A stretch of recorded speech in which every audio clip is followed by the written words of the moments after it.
80s teenager Crew is the best BMX stunt rider in his small town.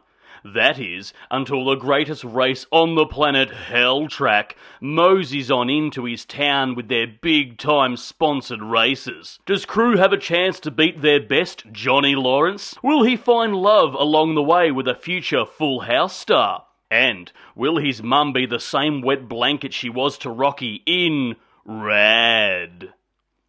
Hello there, you loose units, and welcome back to another episode of Spicy Boy Rewind Reviews, where we go back to a cult classic and look at it with fresh eyes. RAD, the BMX bike movie released in 1986. Directed by Hal Needham, who was a stuntman in Hollywood, working since 1957, and rumoured to be the basis for Brad Pitt's character in Once Upon a Time in Hollywood. He's known for directing a bunch of movies, but most notably Smokey and the Bandit 1 and 2 and Cannonball Run 1 and 2. Unfortunately, though, he has since passed away.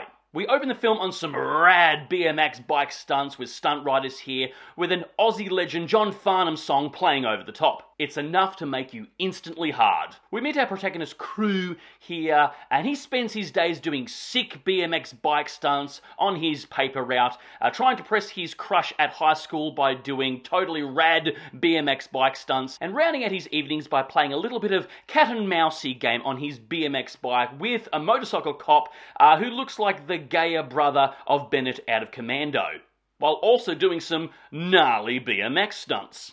And on the side, he practices trying to do his best backflip BMX bike jump, which he can't seem to nail quite yet. Will this all come back into play? Perhaps maybe at a climactic setting? Only time will tell.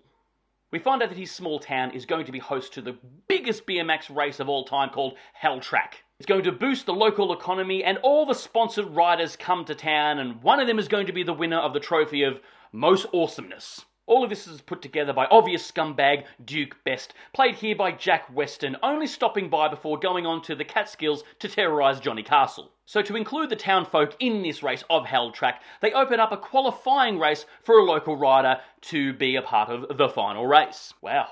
With all this mention of race, I feel like I'm at some fundraiser ran by middle-aged white women for some foundation or something. All the sponsored riders come to town with a little mini parade here, and wouldn't you know it, Crew makes googly eyes at a female BMX bike racer here, played by a young Lori Loughlin, before she went off to marry Jesse in Full House. However, we find out that Lori Loughlin's character is also a recent ex of mongoose racer Johnny Lawrence. Bart Connor.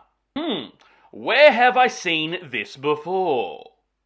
Then they caught each other like mammals did back in the 80s by having a disco dancey poo on their BMX bikes. To the song Send Me an Angel by Real Life. Yep, that happened back in the day. A lot, I'm led to believe. However, the day of the qualifying race to get into the Hell Track finale climax race is the same day that they need to take their SATs, the high school kids, to get into college. Then Crew's mother Adrian, Talia Shire, forget her name in this movie, she's really pushing for Crew to take these SATs because college is the future and BMX bike racing is neither here nor there, and she's having none of it. She believes that the match with Ivan Drago, the Hell Track race is just a flash in the pan. So what does Crew do? Well, he forges his mother's signature, of course, to get into the qualifying race, which can only go well.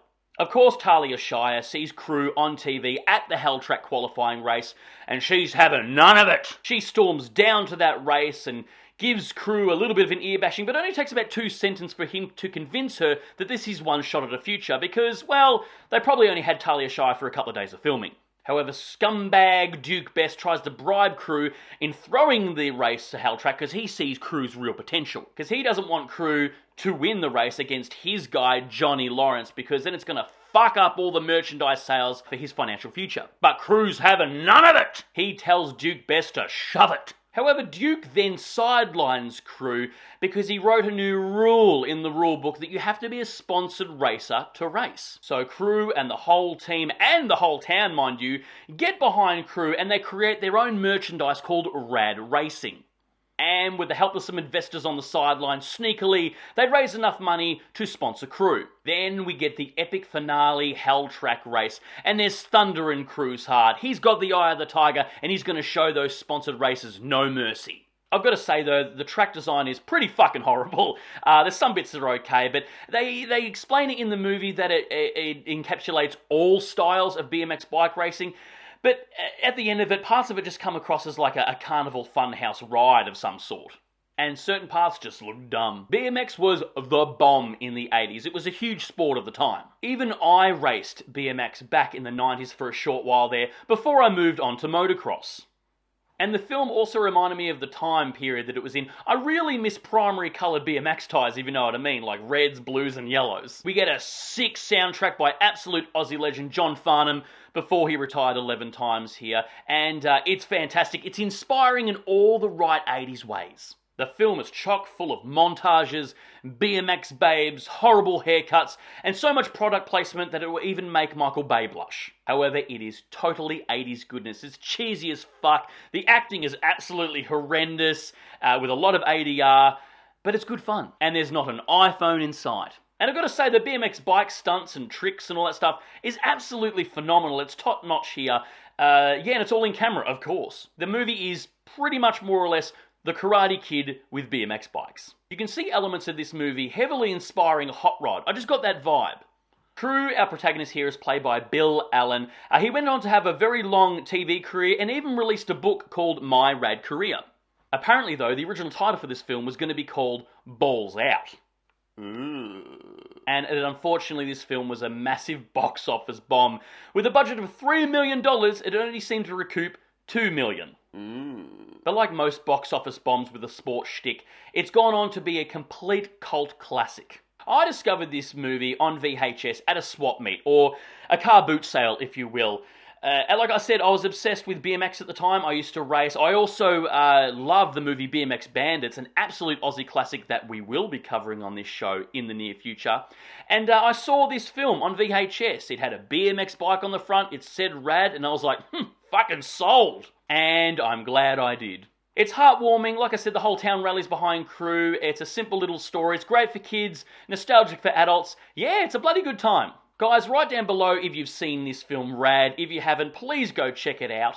And of course, if you made it this far into the episode, please give me a thumbs up, because your love and support keeps me going, because I just love movies and I assume you do as well. And of course, don't forget to hit that subscribe icon, because we give it episodes weekly, and we'll see you back here next week for the next review, and until then, stay spooky, kids.